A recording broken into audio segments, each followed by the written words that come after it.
Udah aku record. Ini tak buka adik. Ya. Bismillahirrahmanirrahim. Assalamualaikum warahmatullahi wabarakatuh. Waalaikumsalam. Jadi kami dari kelompok yang kesekian, yaitu membahas tentang model komunikasi Devlor. Kami beranggotakan 2 orang. Yang pertama ada Dikva Satriaji, kemudian saya Faisal Haza. Mungkin slide selanjutnya.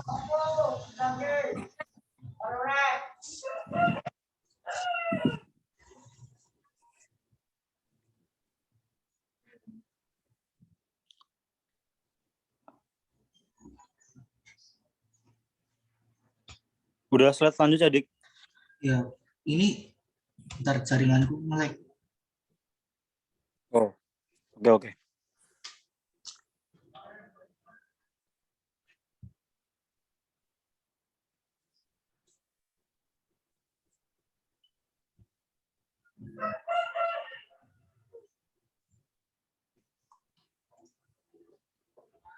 Ini nge-lag, Cuk.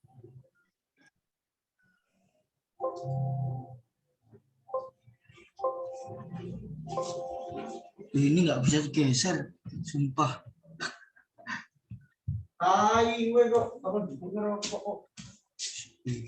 Coba dipencet dulu layarnya, baru digeser kanan. Pencet tombol keyboard. Oke.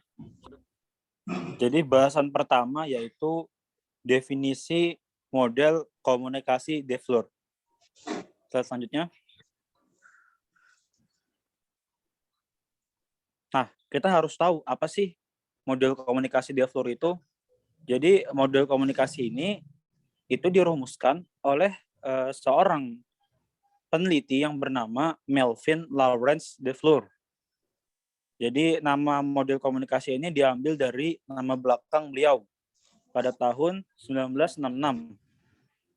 Nah, dikenal juga dengan model sistem komunikasi massa karena menggunakan perangkat media massa dalam proses komunikasinya. Jadi media massa itu ya seperti koran, seperti radio. Kalau zaman sekarang ya seperti Instagram, seperti Telegram, seperti itu. Nah, model komunikasi Devlor ini merupakan bentuk pengembangan dari model komunikasi Shannon dan Weaver yang sudah dijelaskan kelompok-kelompok yang lalu. Selanjutnya, Mas Dikva. Silakan Mas Dikva. Akan dijelaskan oleh Mas Dikva. Terima kasih Mas Faisal. Yang kedua adalah penjelasan model komunikasi Devlor. Nah, komunikasi Devlor ini terdapat komponen-komponen komunikasi seperti sumber atau source, pemancar atau transmitter, saluran komunikasi atau channel, penerima pesan atau receiver, sasaran atau destination. Nah, sumber atau source ini adalah individu yang menginisiasi pesan. Lalu destination adalah khalayak sasaran dalam proses komunikasi massa. Dan yang ketiga, transmitter atau pemancar. Itu bisa juga individu yang men-encode pesan.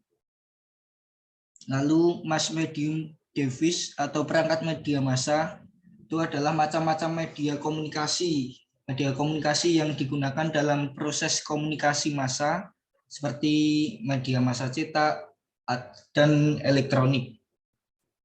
Selanjutnya adalah receiver atau penerima pesan, yaitu dengan menerima pesan dan mendekode informasi menjadi pesan. Dan ada juga channel atau bisa disebut saluran komunikasi, yaitu media yang digunakan untuk mengirimkan pesan.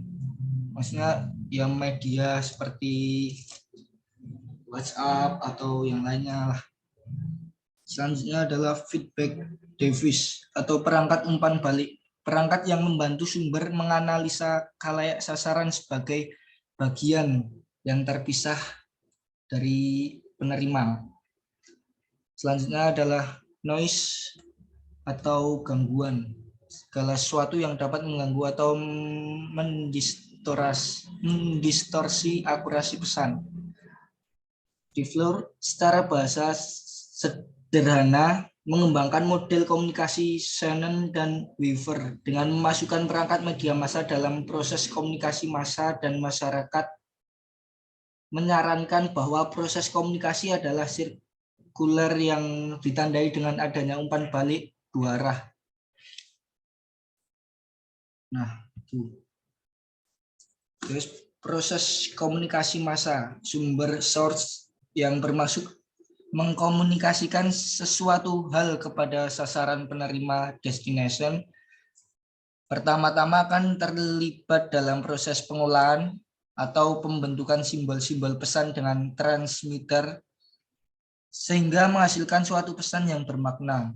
Simbol-simbol pesan ini kemudian disampaikan melalui suatu saluran atau channel atau medium komunikasi massa ya, seperti surat kabar, majalah, radio, TV, dan masih banyak lagi.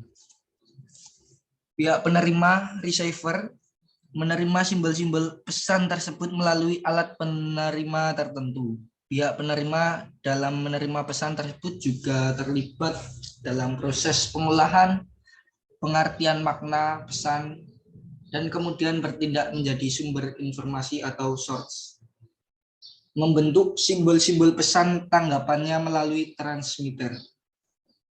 Selanjutnya, transmitter mengirim kembali pesannya tersebut melalui suatu saluran medium komunikasi massa atau channel kepada pihak sasaran penerima. Ini sumber pertama yang mengirim pesan dan sekarang bertindak sebagai destination. Yang ketiga, contoh aplikasi model dalam kehidupan sehari-hari. Nah, contoh yang pertama, ketika kita atau teman-teman semua menggunakan media sosial, Instagram misalnya, dengan fitur siaran langsung untuk berkomunikasi langsung dengan teman-teman jauhnya, bahkan yang tidak lagi bersama kita. Kegiatan ini dikatakan model komunikasi DeFleur karena seseorang melakukan siaran langsung di Instagram. Secara tidak langsung si penyiar menjadi source, lalu masuk ke sinyal jaringan transmitter menggunakan channel yaitu Instagram, lalu masuk ke receiver melalui sinyal jaringan, lalu berlanjut ke destination, yaitu menonton siaran langsung. Feedback akan terjadi apabila penonton memberikan komentar di siaran langsung, lalu si penyiar meresponnya. Yang kedua, Mas Faisal.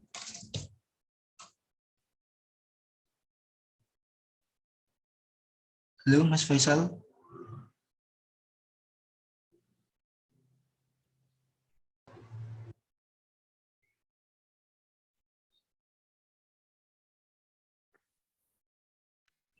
Kena mental kah? Jaringan? Iya, ini jaringan jelek ya. Tuh. Jaringanku juga nggak stabil. Yes, nggak apa-apa. Dilanjut lagi, Dik, tadi. Nanti recordnya berarti ada 2 video nanti. Kita posting aja semuanya. Berarti ini pause dulu apa lanjut? Masih. Kenapa? Masih record? Iya, enggak. Ini record baru ini. Yang tadi sudah berhenti. Oh.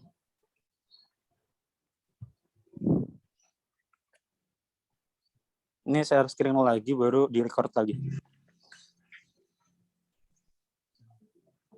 Ini masih record. Yang tadi belum nganu. Tadi ini otomatis save. Oh, otomatis. Dia ada di folder dokumen, folder Zoom namanya. Dibuka aja. Iya. Nih. Yang tadi udah selesai, Kadik? Udah. Ya, tinggal ini. Pilpres. Tinggal yang Pilpres ya? Iya. Oke. Jadi saya lanjutkan contohnya lagi, yaitu ketika pilpres ya, atau pemilihan presiden. Jadi ketika pasangan calon presiden itu maju untuk memimpin NKRI itu, pasti mereka bakal mengiklankan dirinya, mempublish dirinya dengan membuat promosi. Yang salah satu di antara banyak caranya adalah menggunakan iklan di TV. Nah, kegiatan ini dikatakan model komunikasi de Fleur karena ketika pasangan calon presiden ini membuat promosi iklan, secara nggak langsung mereka itu menjadi source atau sumber. Kemudian mereka masuk ke tahap transmitter, yaitu sinyal jaringan TV. Kemudian masuk lagi ke tahap channel, yaitu adalah televisi. Kemudian diterima oleh sinyal jaringan televisi sebagai receiver. Dan akhirnya sampai ke tahap destination, yaitu masyarakat yang menonton televisi. Kemudian muncul yang namanya feedback, yang akan terjadi apabila masyarakat membicarakan atau memberikan tanggapan terkait pasangan calon presiden yang mengiklan itu. Mungkin cukup sekian dari kelompok kami. Terima kasih atas segala perhatiannya. Ini saya tutup kah, Dik? Ya, tutup. Oke. Terima kasih atas segala perhatian. Mohon maaf bila ada kesalahan. Assalamualaikum warahmatullahi wabarakatuh. Waalaikumsalam warahmatullahi wabarakatuh. Dik, ini kamu bisa ngedit video nggak, Dik? Digabungkan